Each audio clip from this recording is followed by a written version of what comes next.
오늘부터 우리는 이제 야고보서 말씀 같이 살펴보려고 합니다.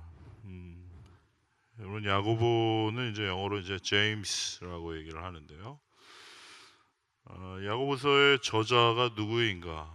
성경에 등장하는 야고보가 한 4명 정도 나옵니다. 그런데 과연 이 야고보서를 쓴 야고보서의 저자가 누구인가? 야고보서의 저자는 예수님의 동생 야고보로 알려져 있어요. 예수님의 동생 야고보는 초대교회의 기둥과 같은 그런 사도였습니다. 그런데 여러분, 예수님이 어디서 이렇게 나고 자라셨는지 다 아시죠?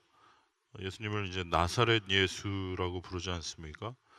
그러니까 예수님이 이렇게 자란 동네가 나사렛이라는 동네라는 것을 알 수 있어요.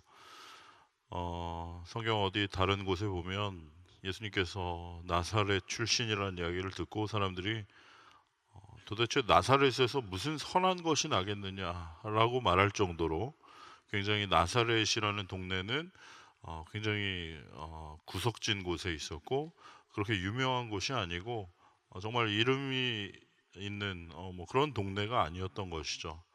정말 변방에 아주 그 누구도 별로 관심 갖지 않는 그런 동네에 살고 있던 것이었습니다.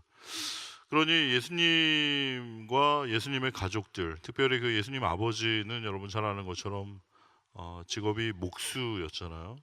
그러니까 그 목수였던 아버지를 도와서 예수님은 물론이고 예수님의 동생들도 아마 그 아버지의 그 목공소에서 이렇게 목수일을 나무를 자르고 다듬고 무엇을 만드는 그런 일을 아마 어렸을 때 했을 것입니다.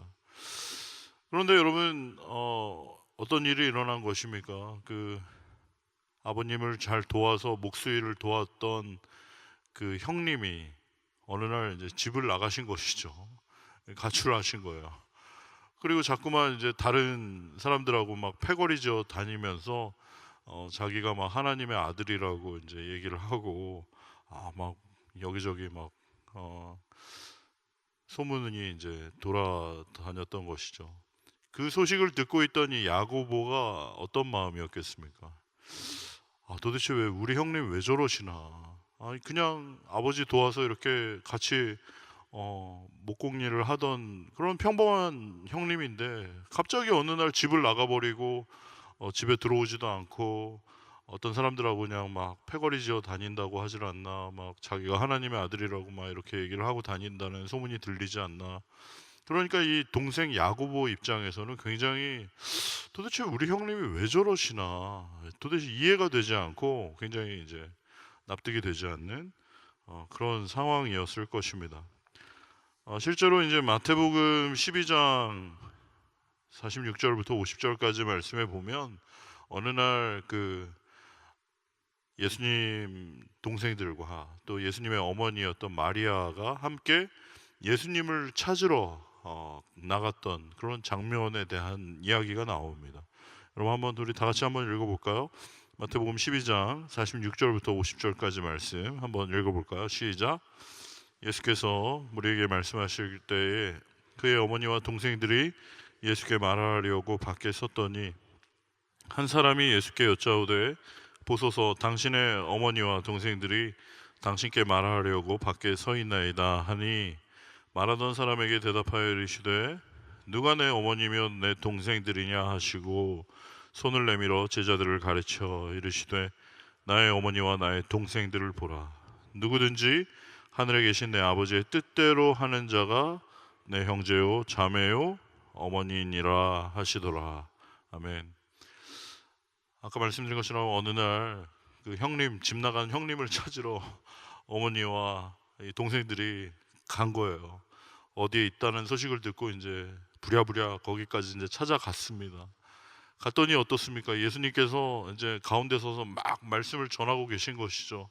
그리고 예수님을 둘러싸고 있는 수많은 사람들의 인파 때문에 예수님께 가까이 가기가 굉장히 어려웠던 것입니다. 그래서 좀 어떻게 막 손을 흔들어 보고 형님 막 손을 흔들고 그래도 예수님이 이제 쳐다볼 수가 없기 때문에 뭐 이렇게 사람을 부탁을 해서 이제 예수님께 기별을 넣은 것이죠. 예수님한테 이제 어떤 사람이 얘기했겠죠. 아, 예수님 어머니하고 지금 형제들이 밖에 지금 와 있습니다. 그랬더니 이제 예수님 뭐라고 그러셨습니까? 아, 예, 조금만 기다리라고 하십시오. 제가 금방 이거 마치고 나가서 만나겠습니다. 뭐 이렇게 얘기를 하지 않고 지금 우리가 방금 읽은 것처럼 예수님 뭐라고 얘기하셨습니까? 누가 내 어머니고 누가 내 형제들이냐, 이런 얘기를 하는 거죠. 그러면서 제자들을 가리키면서 나의 어머니와 나의 동생들을 보라. 누구든지 하늘에 계신 내 아버지의 뜻대로 행하는 자가 내 형제요 자매요 어머니니라, 이렇게 얘기를 하는 겁니다. 이 이야기를 듣고 있던 그 동생들 그리고 어머니, 특별히 그 가운데 이제 야고보가 여러분 어떤 느낌이었겠습니까? 이 집 나간 형님이 완전히 맛이 갔구나. 저 인간 제정신이 아니구나. 지금 어머니도 못 알아보고 형제들도 못 알아보는구나. 누가 내 어머니고 누가 내 형제냐. 지금 여기 있는 내 어머니와 형제를 보라. 하늘에 계신 아버지의 뜻대로 행하는 자가 하늘에 나의 어머니고 형제들이고 자매들이다, 이렇게 얘기를 하는 걸 볼 때 야고보는 아마 저 우리 형님 완전히 이제 끝났구나. 더 이상 저 인간 보지 말아야겠다. 상종하지 말아야겠다. 아마 그런 생각을 했을 거예요. 그리고 어머니 갑시다. 그래가지고 동생들을 이끌고 다시 그냥 집으로 돌아갔을 것입니다. 예수님 만나지도 못하고. 자, 그러면 그랬던 이 야고보, 예수님의 동생 이 야고보가 지금 야고보서라는 이 편지를 쓰면서 처음의 시작을 어떻게 하고 있는가, 그걸 우리가 한번 눈여겨볼 필요가 있습니다. 1절 한번 띄워주시겠습니까? 야고보서 1장 1절. 야고보가 스스로를 뭐라고 지금 얘기를 하고 있습니까? 다 같이 한번 읽어봅시다. 시작. 하나님과 주 예수 그리스도의 종 야고보는. 본인을 소개할 때 나 예수님 동생 야고보야, 이렇게 소개를 하지 않고 뭐라고 얘기하고 있다고요? 하나님과 주 예수 그리스도의 종 야고보라고 얘기를 하고 있어요. 아니 어떻게 예수님의 동생이고 정말 예수님을 어렸을 때부터 보아왔고 어쩌면 그날 이후로는 예수님하고 전혀 상종하고 싶지도 않았던, 정말 다시는 예수님하고 마주치지 않으려고 했던 그런 사람이었을 수도 있는 이 야고보가 자신을 지금 소개하기를 하나님과 주 예수 그리스도의 종이라고 얘기를 할 수 있었을까? 여러분 과연 언제 이런 변화가 야고보에게 일어났겠습니까? 그것은 아마도 야고보가 십자가에 달려 죽으신 예수님, 그리고 다시 죽음을 이기고 부활하신 그 예수님을 만나고 나서 그런 변화가 있지 않았을까라고 생각을 하게 되는 것이죠. 그것을 언제 알 수 있습니까? 고린도전서 15장 3절부터 8절까지 말씀해 보면 그렇게 나와 있어요. 고린도전서 15장 3절부터 8절까지 말씀, 우리 다 같이 한 목소리로 읽어보겠습니다. 시작. 내가 받은 것을 먼저 너에게 전하였노니 이는 성경대로 그리스도께서 우리 죄를 위하여 죽으시고 장사 지낸 바 되셨다가 성경대로 사흘 만에 다시 살아나사 게바에게 보이시고 후에 12제자에게와 그 후에 500여 형제에게 일시에 보이셨나니 그 중에 지금까지 대다수는 살아있고 어떤 사람은 잠들었으며 그 후에 야고보에게 보이셨으며 그 후에 모든 사도에게와 맨 나중에 만삭되지 못하여 난 자 같은 내게도 보이셨느니라. 아멘. 여러분 계속 그 말씀 띄워주시고요. 여기서 말하고 있는 내가 누구입니까? 고린도 전서 말씀을 쓴 사람이 누구죠? 사도 바울이죠. 그러니까 여기서 말하는 내가라는 말은 사도 바울을 말하는 것이죠. 그리고 사도 바울이 얘기를 합니다. 내가 받은 것을 먼저 너에게 전하였노니 이는 성경대로 그리스도께서 우리 죄를 위하여 죽으시고 장사 지낸 바 되셨다가 성경대로 사흘 만에 다시 살아나셨다는 거예요. 그리고 맨 처음에 보이신 것이 게바에게 보이셨다. 게바가 누구입니까? 베드로죠. 베드로의 또 다른 이름이 게바. 그 베드로에게 보이시고 12제자에게 보이시고 또 예수님을 따르던 그 500여 형제에게 보이셨고, 그리고 누구에게 보이셨다고? 7절에 보면 야고보에게 보이셨다. 바로 이 야고보가 오늘 우리가 읽은 야고보서의 저자인 예수님의 친동생이었던 야고보를 말하는 것이에요. 그리고 야고보에게 보이셨고 모든 사도에게와 또 맨 마지막에 자기 자신에게까지 예수님께서 만나 주셨다라고 이제 얘기를 한 것을 미루어 보아 예수님의 친동생이었고, 또 예수님이 어렸을 때부터 자라는 것을 쭉 보아왔고, 또 예수님이 자신을 만나주지 않고 자신의 어머니도 만나주지 않고 다시는 우리 형님하고 내가 마주치지 않겠다, 우리 형님 저분 정신 이상하게 된 분인가 보다 라고 생각했을지 모를 이 야고보가 나는 하나님과 주 예수 그리스도의 종 야고보다 라고 말하게 된 것은 바로 예수님께서 십자가에 달려 죽으시고 다시 부활하신 것을 경험한 후에, 부활하신 예수님을 만나신 후에, 아, 이분은 그냥 나의 육신의 형님이 아니라 이분은 하나님이시구나, 이분은 우리가 그렇게 기다리던 메시아 그리스도시구나, 이분은 하나님의 아들이요 나의 주인이시구나 라는 것을 야고보가 깨닫게 된 것이죠.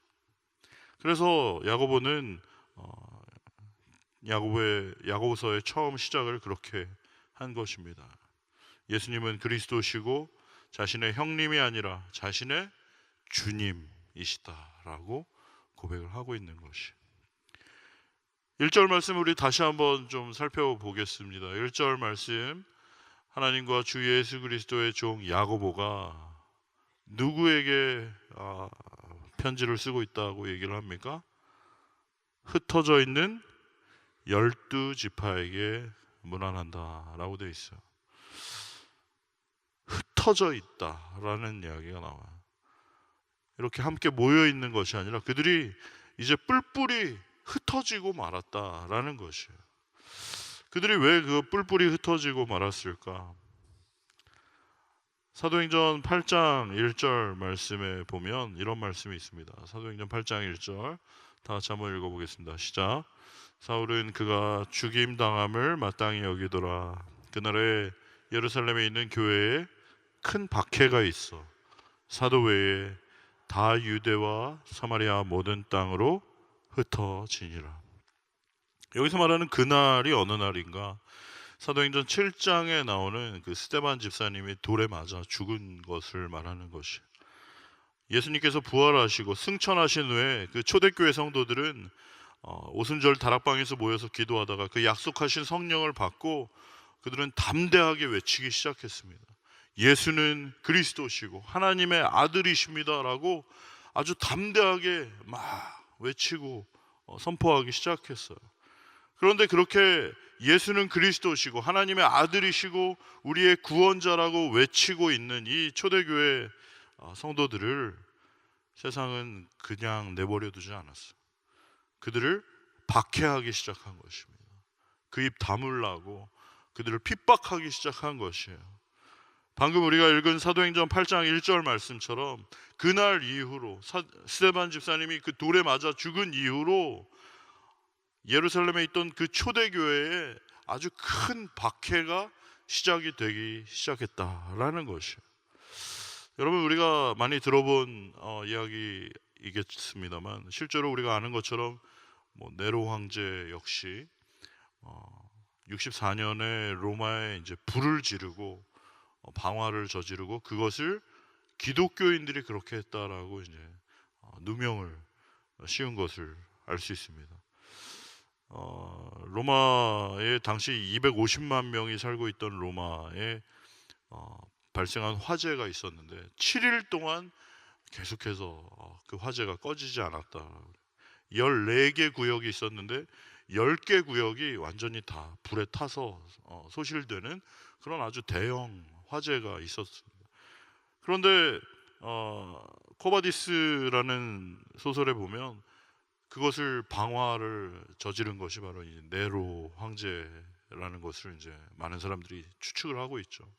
네로 황제는 그렇게 헐헐 불타는 로마를 바라보면서 막 시를 지어서 불꽃이여 신이여 로마를 가져가소서 로마를 받으소서 아 불꽃이여 그러면서 막 정신이 혼미해져서 그런 시를 지을 정도로 아주 괴팍한 그런 사람이 되었는데 그 화제의 원인을 기독교인들에게 돌리고 기독교인들을 대대적으로 박해하기 시작한 것을 우리는 역사를 통해서 알 수 있습니다.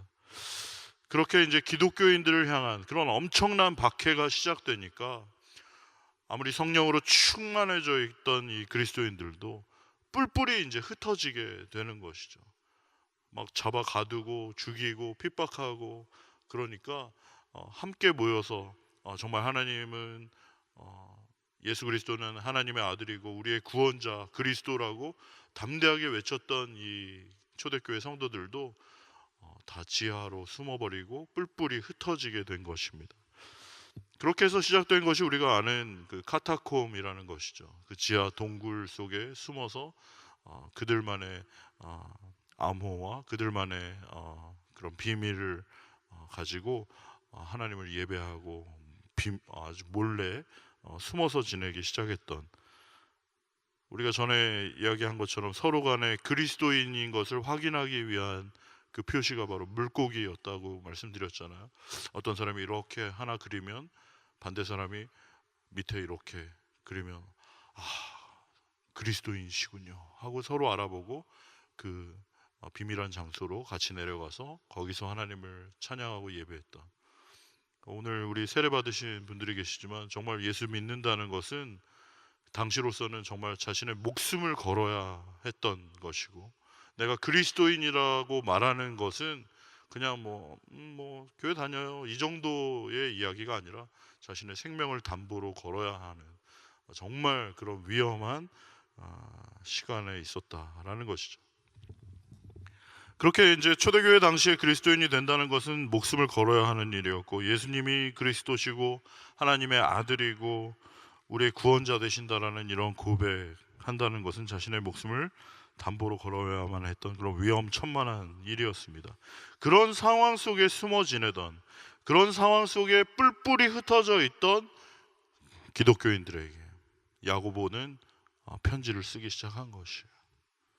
어쩌면 죽을지도 모르는 그런 불안함, 두려움 가운데 떨고 있는 흩어져 있는 그리스도인들에게 너희가 어떻게 살아야 할 것을 말씀으로 권면한 그 말씀이 바로 우리가 오늘부터 나누게 되는 야고보서 말씀이다 라는 것이에요.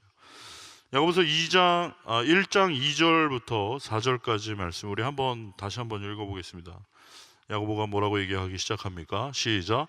내 형제들아 너희가 여러 가지 시험을 당하거든 온전히 기쁘게 여기라. 이는 너희 믿음의 시련이 인내를 만들어내는 줄 너희가 알미라. 인내를 온전히 이루라. 이는 너희로 온전하고 구비하여 조금도 부족함이 없게 하려 함이라. 할렐루야. 야고보가 이야기해요. 그 핍박과 환난 가운데 두려움 가운데 떨고 뿔뿔이 흩어져서 지하에 숨어 있는 그 기독교인들에게 야고보가 이야기를 합니다. 형제들을 너희가 여러 가지 시험을 지금 만나고 있는데 그 시험을 당할 때에 어떻게 하라고요? 온전히 기쁘게 여기라 라고 얘기를 하고 있습니다. 왜 기쁘게 여기라고 얘기를 하는 것이에요? 이는 너희의 그 믿음의 시련이 너희에게 인내를 만들어낸다는 것을 우리가 알기 때문이다 라고 얘기를 합니다. 정말로 너희가 여러 가지 시험을 당하게 될 것인데 앞으로 더 그 시험은 더 힘들어지고 심해질 것인데 정말 너네들의 목숨을 걸어야 할 것인데 그러한 시험이 다가오더라도 너희가 어떻게 하라고요? 기뻐하라는 것이에요. 왜 기뻐하라는 것입니까? 그것은 너희를 잡아 죽이려고 하는 것처럼 보이지만 사실은 너희의 믿음을 자라게 하는, 너희의 믿음이 더 성장하게 하는 그 믿음의 시련이기 때문이다 라고 말하고 있어요. 사랑하는 청년 여러분, 여러분에게도 여러 가지 시험이 있으십니까? 요즘 이제 학교 다니시는 분들은 시험 기간이 다가옵니까? 예, 뭐 시험이 많죠. 혹시 여러분 중에 시험 좋아하시는 분? 난 시험이 너무 좋아. 난 시험이 기다려지고 막 설레요. 막 시험 좀 보고 싶어. 막 이런 분 혹시 있습니까? 예. 아무도 시험을 좋아하는 분은 없어요, 솔직히. 학교를 다니는 거 참 좋은데 시험은 안 봤으면 좋겠다. 이런 마음이 우리 학생들에게 늘 있지 않습니까? 그러나 한 가지 더 질문하겠습니다. 시험을 좋아하는 사람은 없지만 우리에게 시험이 반드시 필요할까요? 필요하지 않을까요?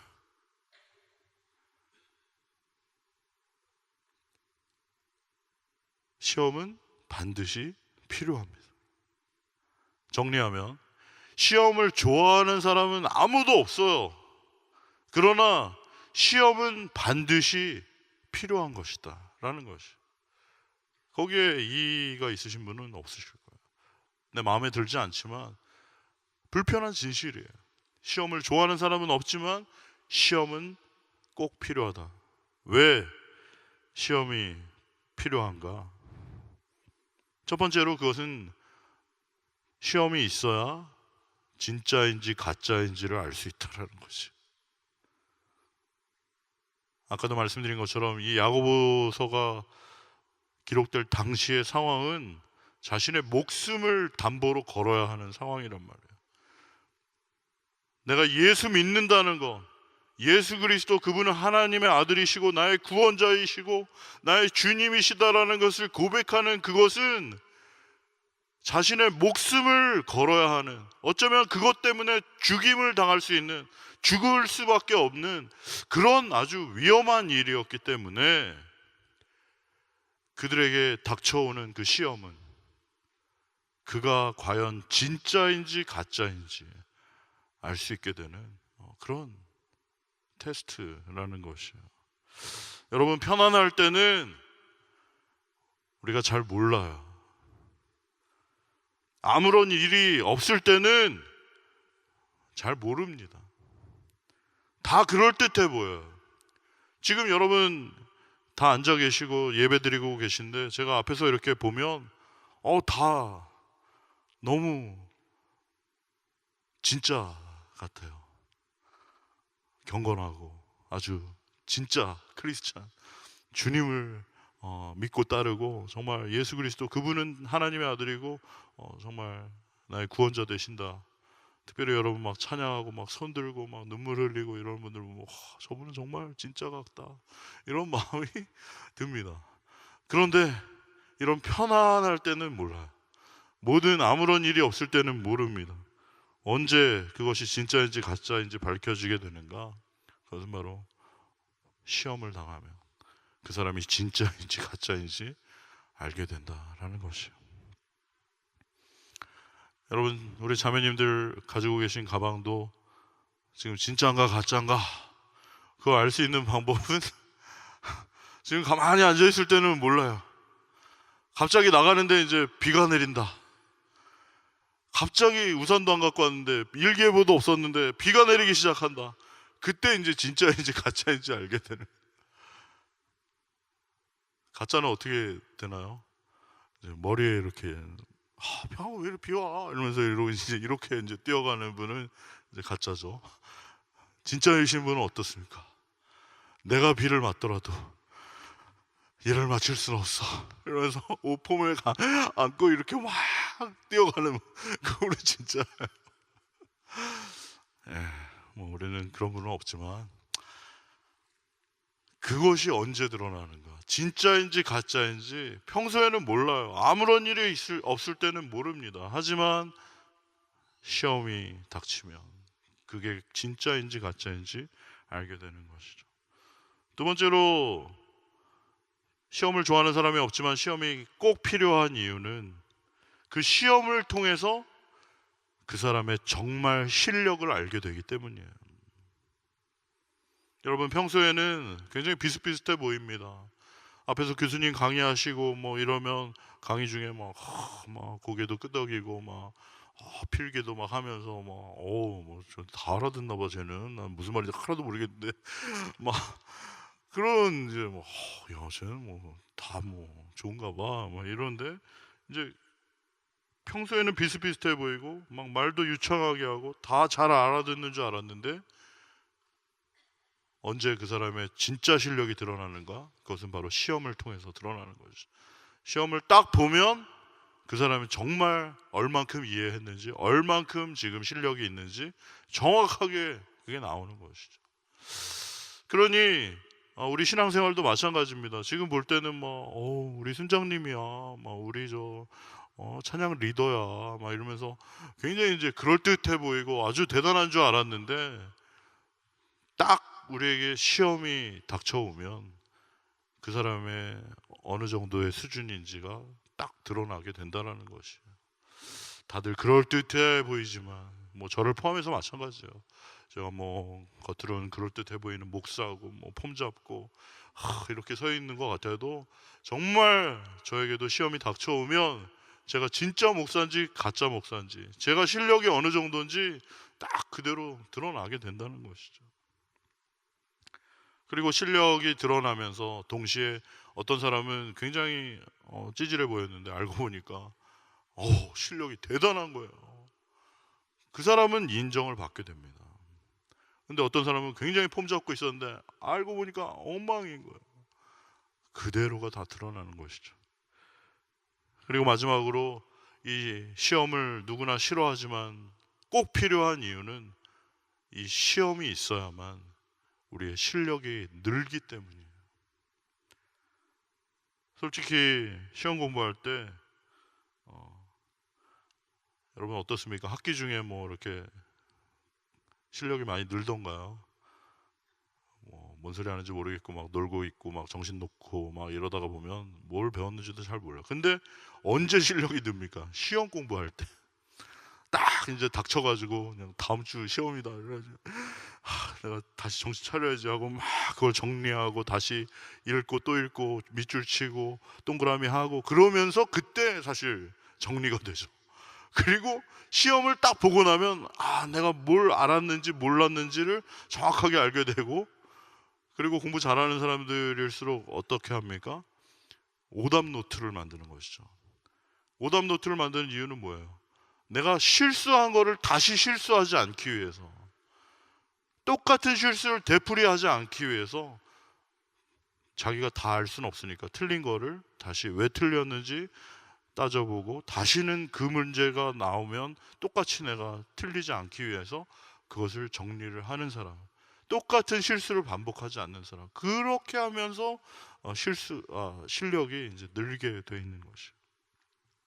여러분, 우리 신앙생활도 마찬가지입니다.